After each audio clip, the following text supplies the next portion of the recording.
Oh, that college basketball hot stove is heating up. And Indiana's had some departures, folks. It came as no surprise to us that there were going to be players on this team putting their name into the portal. Mm-hmm. And, you know, the grass always feels like it's greener elsewhere. And, well, for some players, it actually ends up being that way. Recently, since in the end of Indiana season, we heard that Logan Duncomb put his name into the transfer portal. And then earlier here on Tuesday night, the big news was that Indiana guard Tamar Bates put his name into the portal as well, thanks to the news reported by Verbal Commits first, and then a slew of others. So Indiana needs some additions, and the spots are opening up. You also consider Trace Jackson Davis likely moving on to the NBA, almost certainly moving on to the NBA. Jalen Hood-Schifino weighing that decision, and once again, if you ask me, almost certainly moving on to the NBA. Indiana's got some additions that they need to make. So we're going to dive into the Tamar Bates story, what went wrong, what Indiana needs to learn from coming out of Bates's recruitment and his development. What do we think Bates does? I know we're all going to be paying attention to that and so much more here on episode 292 of the Hoosier Sound, where we are the official podcast of Indiana HQ. We're recording this edition of the Hoosier Sound on Tuesday, March 28th, 2023, where I'm your host, Nithin Krishnan. Here with me tonight is my normal co-host, Matt Lukens. Matt, it's no surprise again. A couple of players have put their name in the portal. We're going to mostly focus on Tamar Bates, who averaged 5 points per game in his Indiana career. It was an underwhelming 2 seasons, and it never felt like it clicked between Bates and the Hoosiers. What was your initial reaction when you saw Bates put his name into the portal, and were you surprised? I was not surprised given that we all had at HQ prerequisite knowledge that this was going to happen. But it's still disappointing. I love Tamar's game. I like his attitude. Yes. Everything I've heard from the guy from behind the scenes. I mean, gym rat, Yep. first guy in the gym. Yep. I mean, I'll share the story now because he's going to be leaving. But basically, my friend Andrew, who's a team photographer, and I were hanging out in Vegas, doing Vegas things, of course. And we're hanging out by the bar at one of the clubs we're hanging out at, and I was like, "Oh, so like, like how's the team? Like, whatever." We're just talking, and he tells me, he's like, "Oh, by the way, like I never told you the story about Tamar." And I was like, "What?" Ooh. So you know how Tamar was a commit to Shaka Smart Yep. at Texas, right? Texas. Yep. And he decommitted because he wanted to play for a African American or black head coach, right? And so he decided to go and join Woodson at IU. Well, of course, Texas also Got Smart rid moved of on Shaka to Smart, Marquette. right? Yeah. Smart moved on to Marquette as well. Yeah, Yeah. moved on to Marquette, right? So again, he got let out of his national letter NLI. of intent, his Yep. NLI, and he went to IU. So he was kind of late in the process Yes, of very much. becoming a player. Remember that? Well, he immediately went on campus and he moved in. It was a rushed process and everything. According to my friend, right, and one of my best sources I have for anything IU related, right, because he literally works for the team all the time. He basically Tamar moved in. He hadn't even unpacked yet and was in the team facility putting up shots with a team manager. Yeah. Right. And that was the kind of work ethic Tamar had. Now, it's sad and I'm disappointed because it never worked out at IU. Yep. But sometimes the best things in life you need to move on from, whether it's relationships, whether it's your obsession with ice cream, Oh. whether Uh-oh. it's, I'm gonna have to break up with ice cream. yeah, you might have to break up with ice cream Oh, no. sometimes, Jeez. whether it's drinking that ninth glass of beer because IU made you sad. Sometimes you just gotta let things Yeah. go. And tomorrow we just kind of let go. Now, some people are going to be very excited that he's leaving. And to those people, I say, I don't blame you in the way he played in the last Wow. 3 months. But Tamar as a human and Tamar as a leader in that locker room from a work ethic standpoint is going to be dearly missed in this program. And plus, it's not really great on the doesn't not really great look on the program that a 5-star recruit comes in and spends 2 years, averages 5 points, and leaves. That's not awesome. But I would like to think that a non-casual fan will look at that and go, well, his recruitment was kind of rushed to begin with. I'm not sure they really knew 100% what they were getting for him. They just saw the opportunity to possibly get a 5-star and bring in a body in that first year and just kind of see how his game works. And I think Woodson has shown the ability to identify talent, given the fact that Renew and Jalen Hood-Schifino came in this year. Both of them were, 5-star, 4-star recruits, high-level recruits, right? And both of them have worked out tremendously since stepping on campus, especially Jalen Hood-Schifino. So I'm not worried about it at all from a talent identification standpoint. I'm just from an optics standpoint, not great that he's leaving, but I do wish him the best wherever he goes. I actually kind of hope low key, I hope he goes to Marquette and meets up again with Shaka Smart and kind of plays in that system, because I can see him working out really well under a coach that's willing to let his players play through mistakes. Not that Woodson doesn't let his players play through mistakes, but I think Shaka, Woodson gave Tamar Bates the chance. So yeah, Woodson gave Tamar Bates the chance, but I think he would fit better in a Big East type system, right, and not a Big Ten type system where he's at now. So makes total sense. Him the best. And it makes total sense, of course, with the growing influence of the transfer portal. There's always that opportunity for players to say, hey, look, there might be a better chance for me somewhere else. For Bates, he grew up in Kansas City, so we always look back to the hometown as, hey, maybe somewhere in that area of the country would be interesting for Tamar. You talked about the Shaka Smart connection at Marquette.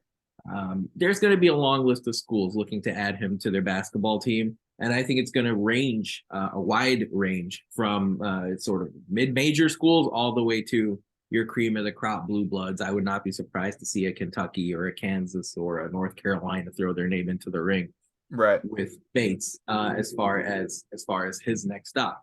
But from an Indiana standpoint, let's face it, right? Through 2 seasons, Tamar Bates was Mike Woodson's biggest L, right? As much as it was exciting for Woodson to get Bates into the program and get him into that role, and there were some good games for Bates in his freshman year. I remember that game at Ohio State when he was a pretty dangerous force and almost helped Indiana get a big road quad one win the year they made the first 4. And then, of course, this past season, the home game against Michigan State, a solid game against Penn State in the Big Ten tournament, a solid defensive effort against Michigan on senior day.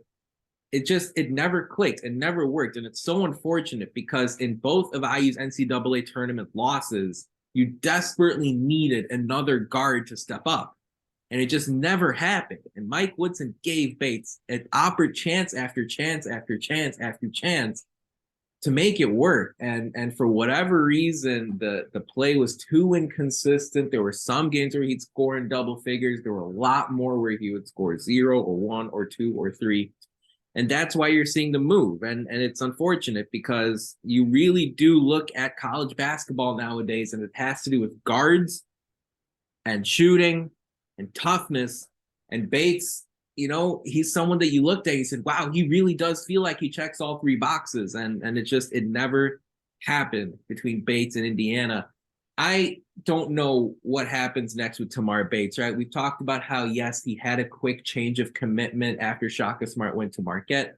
That's just a bad break in life. Of course, Bates is a young father trying to build a family here. That's possibly going to play a role in where he decides to go next in his college career. Yeah. I'm still sitting here. And again, we don't know what conversations are happening behind the scenes. I have strongly push the position here that Tamar Bates should stay at Indiana because a lot of the adversity has been fought through. A lot of the hard work has been committed to over the last 2 seasons. And I really felt like with a full offseason here in front of him, working with Mike Woodson and the assistants, that you could have seen a big jump from year 2 to year 3 I honestly look at this as a lose-lose. I see this and I say Tamar Bates could have been benefited by staying at Indiana, and Indiana could have benefited by Tamar Bates staying within the program, because now Indiana is going to bring someone in, and you have no idea what kind of contribution you're going to get. And if you look at the current guards on the roster, it's a bit of a barren land right now. So Matt, Yeah. as you look at this, am I being almost too down on this move for both parties here? Because I say year 3 of Tamar Bates at Indiana, I thought could have been pretty special. I agree. I think it was an opportunity for Tamar, at the very least, to go and grasp something that he hasn't been able to in his first 2 years, which is a starting spot and consistent minutes. Felt like it was coming. It did feel like it was coming, but at the same time, I don't hate this for IU. I genuinely don't. There are so many talented guys in the transfer portal that you can go and get 3, 4 starters in the transfer portal, Sure. and then go and get 2. Now you can go get maybe 1 or 2 elite bench guys. Yeah.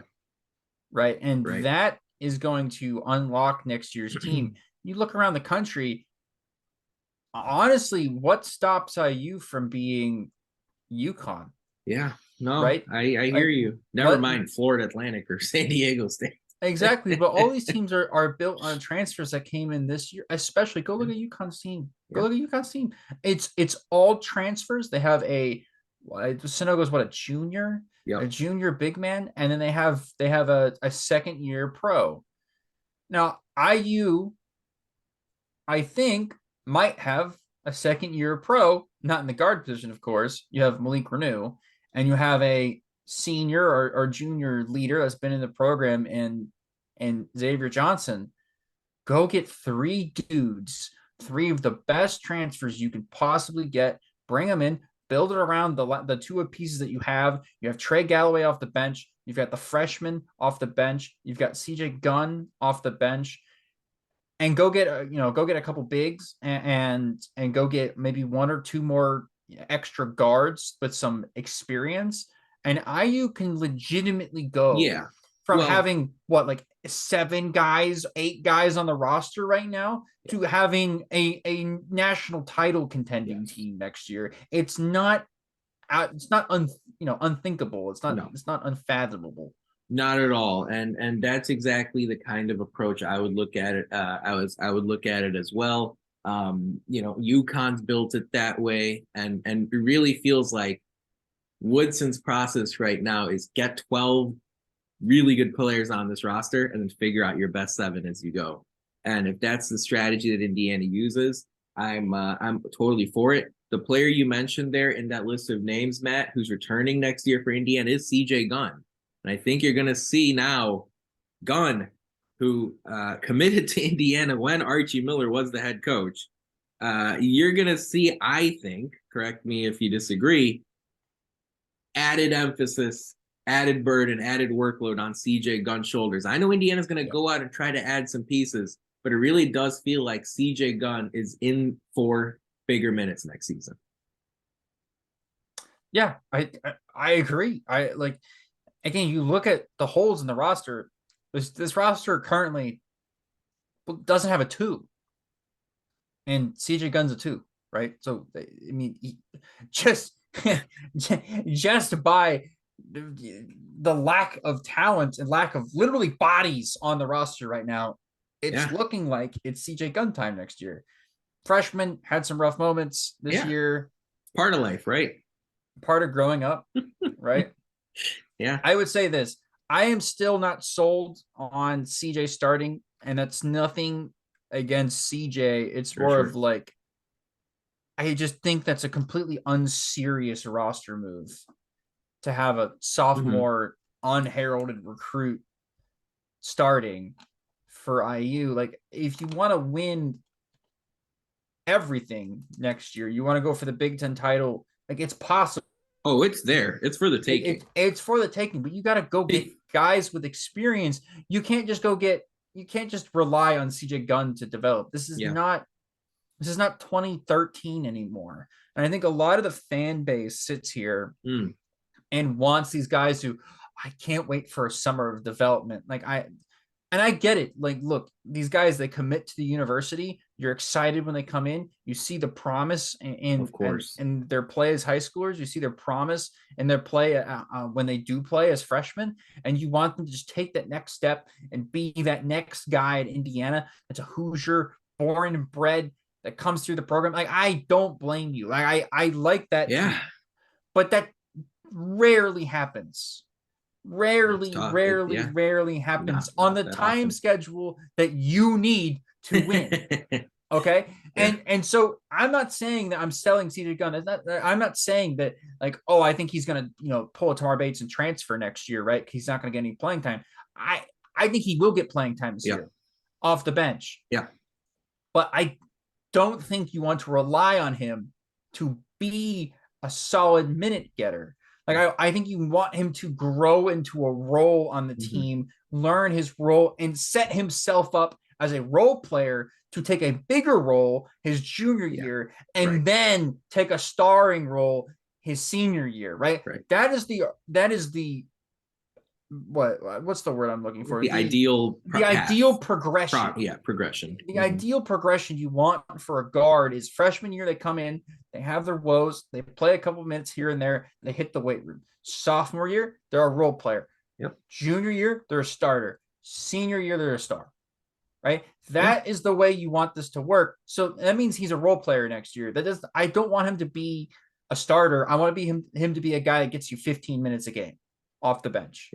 Right. And I think that's something he can offer, given what we saw this year, and given that he'll probably have another summer, and everything I see from this guy's family and his corner, and everything I hear about him from his fellow players at IU, they love him. Oh yeah. Right. And so again, I expect great things from him. I think people like to skip the step where the guy has to learn and have his sophomore bumps, right? They call it a sophomore slump, but they only call it a sophomore slump because they're playing too much as a freshman, right?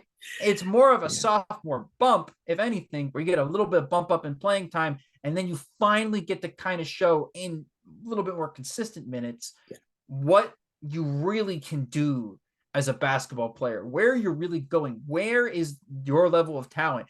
Your sophomore year is your make or break year, and that's why, I mean, the writing was in the sand. It was for Tamar Bates. I mean, everybody saw it. I was hoping he would give it one more year, but he just I know, but it just didn't work. Remember, his freshman year, Tamar barely plays, right? There's a couple minutes. His sophomore year becomes a role player, becomes a 15-minute guy. Did it work this year? No. Unequivocally, no. He had his moments. I will forever remember him lighting up Michigan State for 20. That was awesome. And that was a great game. Yeah. And that Indiana needed wins back then too. He needed him. They needed him, but that also showed exactly what he could do and he could be. And it gave you that little bit of hint of copium that you're really like, my God, he could do it. And then he goes 0 of 9 in the tournament. He missed his last 13. 0 for 13 in the tournament. He was 0 for 13 in the tournament. And I mean, crazy. He didn't even make a shot in the Big Ten tournament. Like he did. He was good against Penn State, but I mean, it was one of those things where you sit here and you go, man, like it's really disappointing, because now we'll see what Bates does next year. I mean, looking at it from an IU standpoint, Matt, one of the things that I've been thinking about over the last few months really is we are still getting to know Mike Woodson as a college basketball coach, right? Yes, Through 2 years, you don't really know much. You know that he's good enough to take Indiana to the tournament on a consistent basis, which is important. Thank you. I appreciate it. It's much more exciting when Indiana's playing for something in the Big Ten. It's true. Yeah. It's kind of nice. And not missing it and not participating in it for a 5-year stretch. Not like that's happened recently. The one thing that still to me is a major unknown, and it's a major variable, is trying to find out when Mike Woodson decides to move on from a player compared to when he tries to make it work. Yeah. And I think maybe during the season, different guys get different lengths of leash as far as working through mistakes, as far as figuring things out. I felt like during the course of the season with Caleb Banks, a couple minutes, he threw him out on the court if he was good, maybe a couple more minutes. If he wasn't, took him out. CJ Gunn, same way. But Malik Renew sometimes had games where he got 22, 25 minutes to really figure things out, even if he was struggling. Other games, it would be 5 to 10 minutes. Jalen Hood-Schifino, obviously a potential first-round NBA draft pick, and that plays a role into it. But obviously, a lot of games this season when Jalen Hood-Schifino wasn't at his best and was missing a lot of shots and was a turnstile on defense.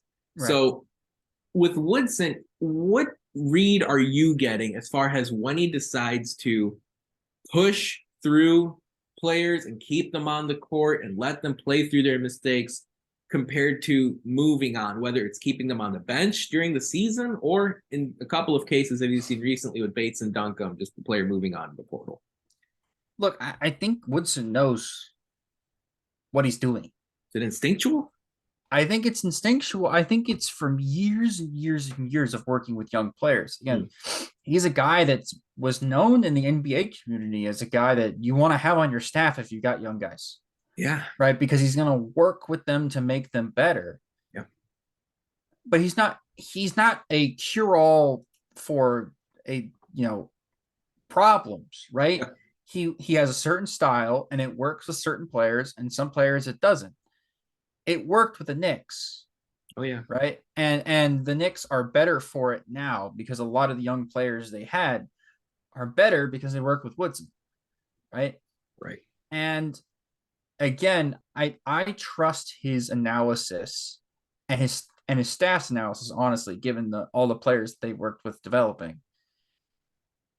I trust their analysis now in saying, this guy not working out. Like Logan Duncomb, by the way, Logan Duncomb wasn't a recruit of You're right, of Woodson's. It was Archie. Woodson's. He was an Archie Miller recruit who decided to stay. He was. He said, "Okay, you have some talent. You're already committed to Indiana. Let's see if it works." Didn't work. Yeah. Right. Tamar Bates was a last minute addition. Let's see if it works. There's another name people are speculating about, Jordan Geronimo. If he decides to transfer, another Archie Miller recruit. Another Archie Miller recruit doesn't work out. He moves on. Of the Mike Woodson recruits, you have Jalen Hood-Schifino. Okay. Worked tremendously. A huge W. Malik Renew, who I think is going to be this one of the stars of next year's team. Yep. W. You have Gabe Cupps and Ja'Kai Newton. Those are the 4 recruits he's gotten since he's got Caleb Banks also. And Caleb Banks is a W. By the way, people haven't mentioned him. He's a guy that could definitely work his way into the rotation next year. Hell, he could be a starter. He could. Right? So he's a walking almost W. CJ Gunn was an Archie Miller recruit. Yes. But CJ Gunn committed to Indiana on Super Bowl Sunday of Archie Miller's last season. That's right. CJ Gunn still can be a W, and doesn't mean all Archie Miller recruits are bad. Not at all. Well, one means they don't just left Indiana as the most honored, legitimate legend of the last 20 years. So. Right. Exactly. But basically, I mean, every single recruit Woodson's had has been a hit, or, in my opinion, will be at least a TBD. At least. Yeah, I think you got to give Banks a year or two. It's coming, right? I think Banks. Yeah. Everybody saw it too. By the way, when he played, the team played differently, right? Yeah. So again, that's a little bit of a glimpse into who Banks is as a player, because I think Banks is a guy.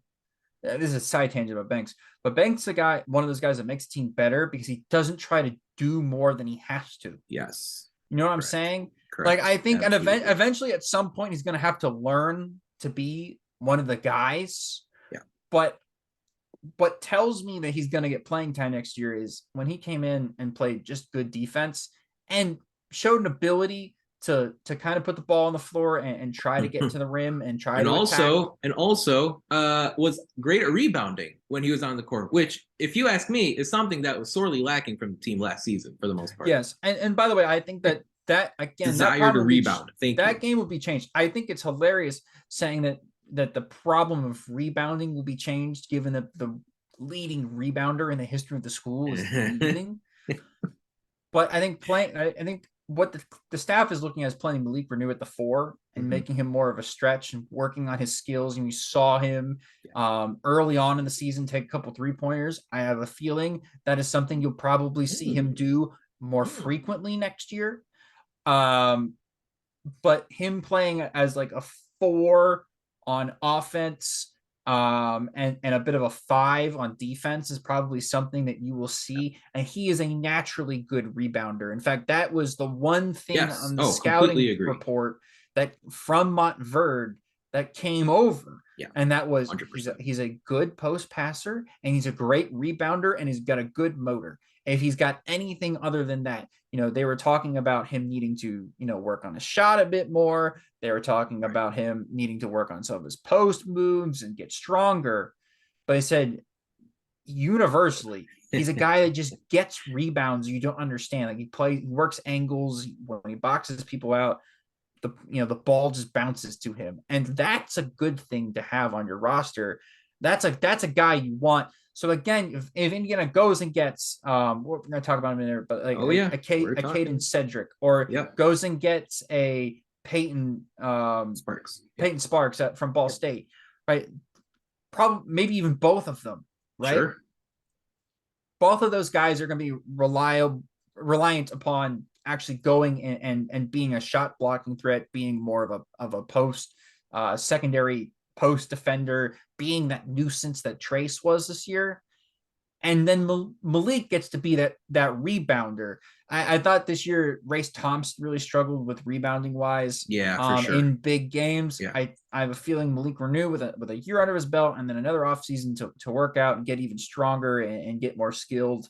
Yeah. I don't think that's going to be a problem next year. And I think Ant also pointed something out to me. Because Xavier Johnson wasn't there, who, by the way, was a very good rebounder in himself from the guard position, you were playing guys who weren't good rebounders from the guards. And so a lot of times you would have long rebounds that would go out to the guards from 3-pointers that absolutely killed IU. That killed IU in the Miami game. There's so many of their possessions where, they missed a 3, they bricked a 3-pointer. It bounces right back out to their player. Crazy. And there's nobody you get. That's not on Trace. That's not on Race. That's on the guards to box out. That's it's a team wide. It's a team wide. It's a team wide thing. So you go and get bodies. Keep getting 3 bodies. transfers. You get bodies. You get 6'6" guards. We were just talking about this guy before we started, but you go and get Dalton Necht is someone we can talk about. Kwesi Reeves, the wing transfer from Florida. It doesn't necessarily have to be a superstar. It's got to be sort of just you keep putting guys out there because let's face it, right? Dalton Necht is a superstar. I know. I'm just recruiting superstar. Yeah. But Dalton Necht might be for those who don't know, he's from Northern Colorado, I believe. Yep. He plays in the Big Sky, so you probably don't know who he is. But he averaged 20 points per game on 48% from the field, 38% from 3. And he was like in the 98th percentile in 3 offensive statistics, including pick and roll as a 6'6" guy, spot up shooting as a 6'6" guy, and I believe defensive efficiency. Yeah, there you go. So again, that's basically all you need from that guy. If you go and look at his offer list, it's like every program that you could possibly want an offer from. For a Northern Colorado guy, Matt. How about that, right? Yeah, exactly. So he's a guy that Ant told me when he hit the portal, he looked at me and said, that guy is going to do something somewhere. Like he's going to go to Kansas and be Bill Self's guy. He's going to go to Arkansas and be the next big transfer for Muss. Like if Indiana can get that guy, that's a piece that you have, if Xavier Johnson comes back and then you have him and you have Trey Galloway and you have Malik Renew and then you go get Peyton Sparks or you go get a 2-guard as well from Rice. What's his name? Quincy Oliveri, right? All of a sudden that team. Oh yeah. That team is sexy. And out of those, you pick the 7 or 8 that really, have really shown that they can dominate or they can play well in Mike Woodson's system, and then you push forward. That's what Indiana is dealing with right now, folks. Tamar Bates and Logan Duncomb have put their name in the portal. Duncomb, a 4-star recruit who was in the top 80 as far as the 24/7 sports rankings were concerned when he came into the program a couple of seasons ago. He only played 18 games at IU, and the illness, non-COVID illness, really affected him throughout his career at Indiana, especially this past season. We're going to talk about where we think Bates and Duncomb will end up. We'll throw a school out there just for fun. We'll talk more about the players that Indiana is going after, any other NCAA tournament thoughts. That's all coming up here in just a moment. But it's time for Who Won the Week this past week in IU sports. And how about Indiana's baseball and softball teams? Just an unbelievable weekend for both programs on the diamond in Bloomington. Indiana baseball swept Ohio State. IU softball swept a ranked Maryland team. IU, the softball program under Coach Sean DeStanton, was ranked in the top 25 in the most recent update that came out on Monday. And then the Hoosiers also went out and knocked off Butler 9-1 in a run rule victory here earlier on Tuesday. IU has won 16 straight as far as their softball team is concerned. Absolutely dominating. It's wonderful to see that. The baseball program, not too shabby either, though. They've strung together 15 straight home wins.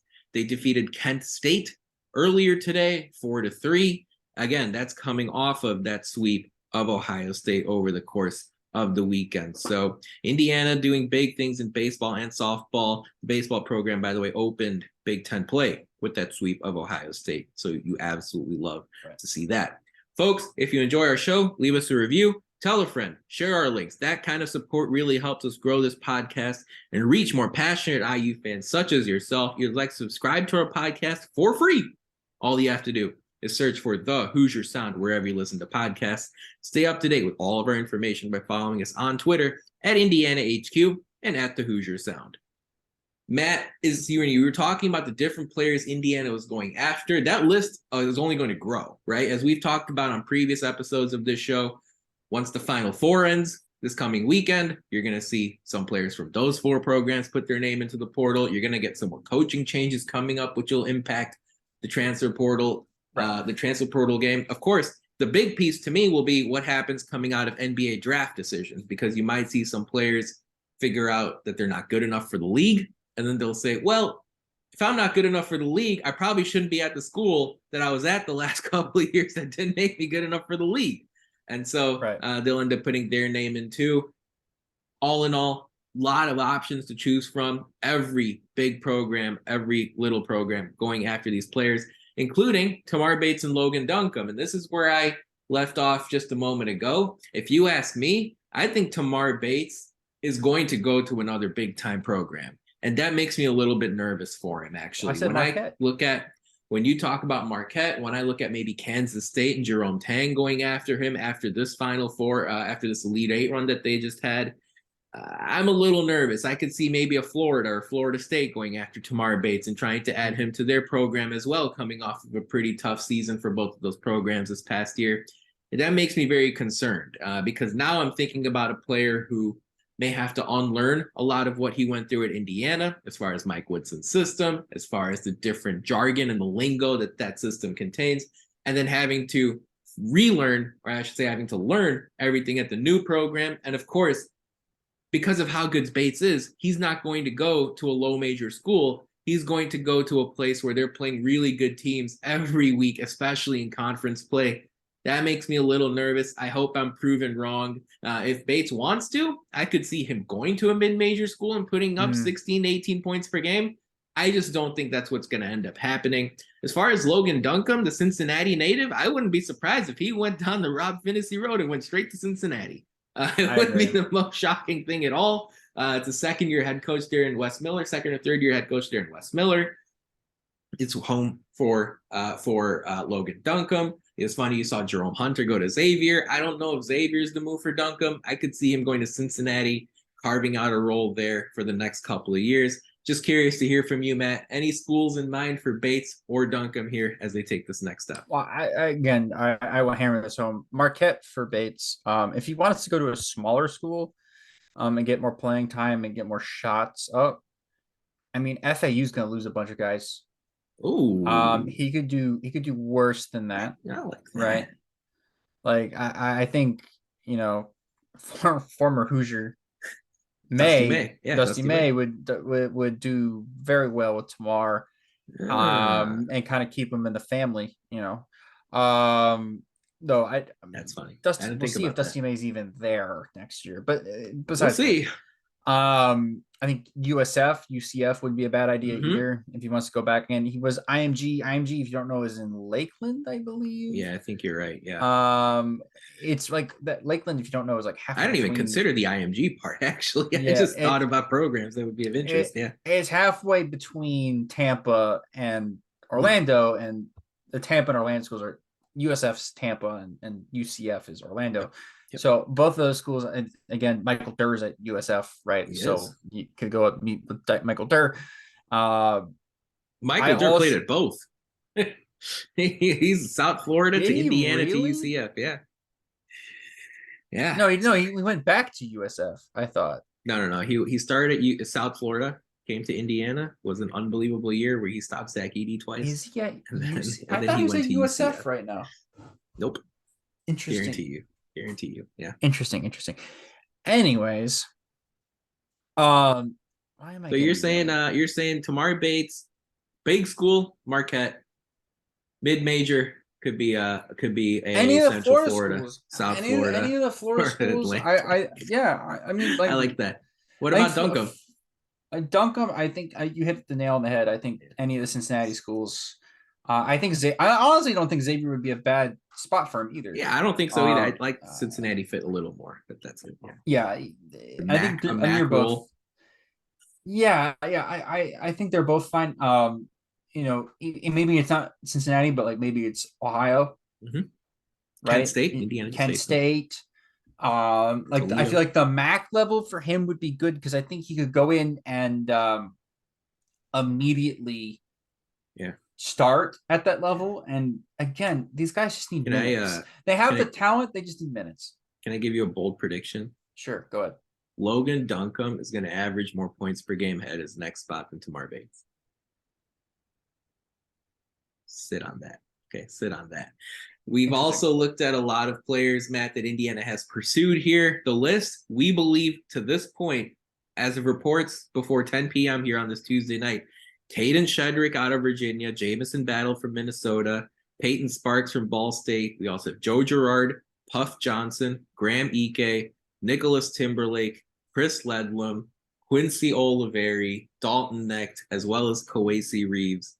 It's a long list. Indiana's doing their due diligence I here. thought we Oh, offered by the way, North Carolina transfer.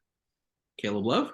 Yes. Did you mention Did him? he? I did not see that. I'll double check that as you go here. But it's a long list of players that Indiana has begun conversations with. Exactly what you want to see. There should be no shortage of phone calls that Indiana makes here to begin exploring their options. It looks like for now, there are going to be 4 spots open. The way we get to that is even assuming Xavier Johnson comes back. We're seeing Jackson Davis and Hood are gone. Tamar Bates and Logan Duncomb are in the portal. And that's how you get to the 4. Of course, if anyone else leaves, that adds an extra option. If Xavier Johnson doesn't come back, that adds an extra spot. As you look at the list of players that Indiana is pursuing, Matt, you talked about Dalton Necht. Who are 1 or 2 players that you can actually envision yourself or you feel good about Indiana potentially landing here over the next few weeks? I think Shedrick and Peyton Sparks. I think both of those guys are dudes that you'll probably see in 2 Indiana bigs. uniform. How do you 2 feel bigs. about that? I don't mind it because I think Malik Renew is skilled enough to play the 4. So therefore, those guys is just they're gonna fight for the starting spot basically, and the winner is gonna get the starting spot, and the loser is gonna play 25 minutes a game still probably. Not 25 minutes a game, but like 15, 20 minutes a game as a backup. Like they bring you different things too. Like Sparks is more rebounding and hustle, and he's very athletic, but he's smaller. He's 6'9" and chunkier. And then you got just a freak athlete, 6'11" Shedrick, who's so raw, like just unbelievably like You just said six. You untapped said talent. 6'11", right? That's what you said. Yeah. Yeah. 6'11". Yeah. So again, that would be a nice guy to have. To Yeah. have a guy over 6'10" to put on Edie. That would be nice because who knows if he's back next year or not, or maybe he's Well, Matt transferring. Painter will find someone Maybe he's else. transferring like Dan Dockett said today. But you never know. That's really funny. I don't see an official report on Caleb Love. If there's nothing officially reported yet, Mike Woodson will be involved in getting Caleb Love a Zoom meeting or an in-person meeting over the next over the Caleb Love's process. I'm not concerned that those are two big men. I do like your call out of those two players as far as those that you can absolutely see committing to the Hoosiers sometime fairly soon. Sparks was someone Indiana talked to last season. Shedrick is a player who, again, you talked about his athletic gifts.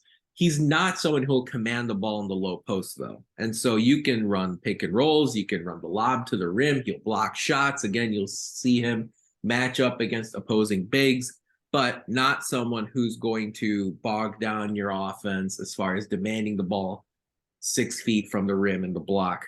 He's more of a vertical, downhill attacking center as far as those lobs to the rim. I'm curious to see how Indiana prioritizes that wing position. A lot of us have talked about guard play, and it's very important. A lot of us have identified a couple of bigs that Indiana might pursue. To me, I'm curious what they do out on the wing. Joe Girard is someone you could see potentially step into that Miller Kopp spot. Jamison Battle is a 4, but of course, not someone who's going to bang around in the paint. He's going to be someone who's hovering more around the outside of the offense. So overall, a handful of players Indiana is going after. They're going to keep pushing and they're going to keep pursuing because, as we just talked about, Indiana is going to need to add 4, and it could be 5 if Geronimo leaves. It could be 6 if Xavier Johnson is denied his appeal. So the Hoosiers are going to have a very new look roster next season. That's going to be interesting to track here over the next few weeks for sure. Any updates that we hear, we'll pass along over on Indiana HQ and as well as at the Hoosier Sound. Time for a social media shout out here before we wrap up with some thoughts on the NCAA tournament and anything else that's on our mind. A couple of things really stood out. First of all, we'll shout out Matt Roth, the former Hoosier shooting guard who won a state championship, an Indiana high school boys basketball state championship in Class 2A with Blackhawk Christian. That was wonderful to see. Roth, the head coach, one of my favorite players to watch when I was in undergrad. There were games where he would be unstoppable from downtown. We're talking about a record 9 threes, I believe, in a game for Indiana against Ohio State. It was wonderful to see him getting that recognition. Roth played at Washington High School in Illinois, but has now gravitated to coaching high school basketball in Indiana. Also, shout out to Mike Woodson. He had a 65th birthday this past week, and it was nice to see him celebrating it. He sent out a tweet saying thanks to everyone for the wishes. The New York Knicks posted an old school picture of Indiana's head coach, which always sign me up for those. So Mike Woodson now, 65. Happy birthday to Indiana's main head basketball coach. Folks, for our socials, if you'd like to find us there, you can track us down on Twitter, Facebook, and YouTube at Indiana HQ, as well as at the Hoosier Sound. Matt, on Instagram, we're not Indiana HQ, but what are we? Indiana.HQ. That's where you can find us as far as Instagram is concerned. We're able to get our hands and feet and eyes and ears into the building at the Big Ten tournament. We were able to do the same at the NCAA tournament, and we will be with you every step of the way when Indiana takes the floor next season. Of course, before that, we got baseball, we got softball, and we've got football, and it's all going to come down here over the next few months. Make sure you follow us if you do not already. If you do, tell a friend, tell a neighbor, or a stranger. It really doesn't matter as long as they care about Indiana sports. Matt, lots to discuss tonight. Transfer portal. There's a lot of movement. Big Ten schools, players going in and out, and we still are just scratching the surface. The NCAA tournament has been fascinating. If you would have told me at the start of the year, it would be Florida Atlantic and San Diego State and UConn and Miami, I would have laughed at you. It's interesting. Each of Indiana's last 4 great teams have lost to opponents that eventually made the Final Four. I don't think any one of us expected Miami to be in this spot when the tournament started a few weeks ago. No. What are your final thoughts as we wind down here on this Tuesday night? And who do you have winning it all this weekend in the NCAA tournament on Monday night? I mean, okay, well, the winning it all thing is easy. It's UConn. This as a program, UConn doesn't get this far without winning a national championship. They're like what 4 of 5. They made 5 Final Fours as a program, and they have 4 national championships. Now, I will say that UConn Butler championship game was the worst title game I've ever seen in any sport, except the Rams Patriots Super Bowl from a few years ago. That's true. It was like 46. That was really bad. Yeah. It's just terrible. Terrible. It was a really bad game. Was that the Shabazz Napier year? Let me check. 53-41 final on April 4th, 2011. It was Kemba. Kemba was on that team. So that was Kemba Walker's UConn. So it wasn't the Kevin Ollie championship, the absolute fraud championship. Anyways, besides the point. Jim Calhoun, yeah. There's Jim Calhoun, who's the GOAT. Look, so yeah, I think that's the easiest prediction ever. It's UConn. I think they're the best team. I think they have the best player left. I think they have, again, the ideal roster to win in March that IU could very well have next year. If you guys let the staff cook. And then the last thing I'll say is if commitments don't come immediately in the transfer portal, I would not be alarmed. Right. Again, you're waiting on NBA draft decisions and who's coming in and who's coming out. Like, for instance, Hakeem Hart's in the transfer portal. Right. And if he doesn't hear what he likes from the NBA scouts and decides to come back, I want IU to chop off its left arm to get him. Same. Right? Like, he's a guy that is a winning player, right? And that Maryland team very well could have, beaten Alabama if they hadn't given Alabama,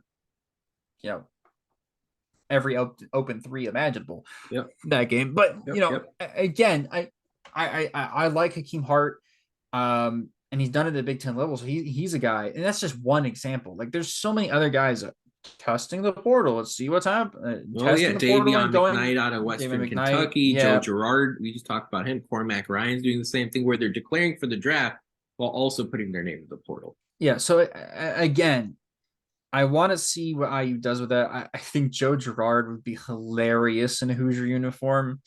I think actually it would be hilarious, but I think it also would be fitting. It would be interesting. Yeah. That IU. Here's the thing. Here's the storyline. Okay. Here's the last thing I'll say about the transporter. I have a Joe Girard storyline. Are you ready? Ready. Here's the storyline. Joe Girard is a kid that grows up, basically the New York version of the kid that just shoots. He's the New York version of the Indiana version of the kid that shoots basketballs all day in the backyard on his barn, right? And just has like the best jump shot ever, right? That is Joe Girard. He leads the all-time scorer in the history of New York high school basketball. Okay, is Joe Girard. It's an absolute shooter. By the way, Jimmer Fredette, also New York high school, a native. So that's not a minor accomplishment. Right, exactly.